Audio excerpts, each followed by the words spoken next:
ሰላም እንዴት አደራችሁ? ዛሬ ደግሞ ፉል ነው የሰራሁላችሁ። እነሱ ለመናገር ማታን የሰራሁት ሰዎቼ ፉል እንፈልጋለን ብለውኝ ለነሱ ሰርቼ ነውና ሽንኩርት፣ ቃሪያ፣ ሽንኩርት፣ ቲማቲም ሁሉንም አንድ ላይ በሙቆጫሹ ጨምራችሁ እንደ ቡና ያዝ እንግዲህ ትሉታላችሁ። ከዛ በኋላ ጨው፣ ቆንዶ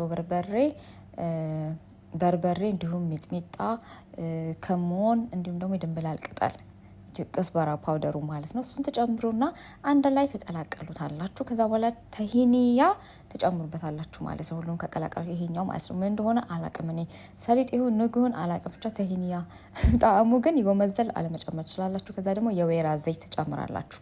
ፉላችሁን ደግሞ እንደዚህ ተቀጠቅጡታላችሁ። እኔ ጣሳውን ነው የምጠቀሙ፣ እነሱ የሚጠቀሙት እሱን ስለሆነ እናንተ ያኛው መጠቀም ትችላላችሁ። ከዛ በኋላ እንግዲህ የጨፈጨፋችሁትን ደግሞ አምጥታችሁ ላይ ፍስስ ታረጉና እንደዚህ ቀልቀል ታረጉትና ከዛ ይሄን የመሰለ ፉል ይሆናል ማለት ነው። የምር በጣም ነው የሚጣፍጠው።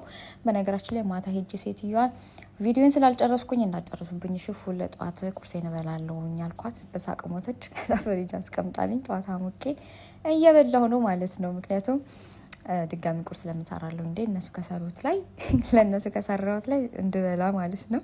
የምር በጣም ነው ደግሞ የምወደው። ስለዚህ ሞክሩት፣ በጣም ይጣፍጣል ማለት ነው።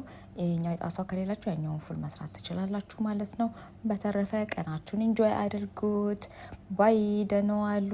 ላቭ ዩ። ቻው ቻው።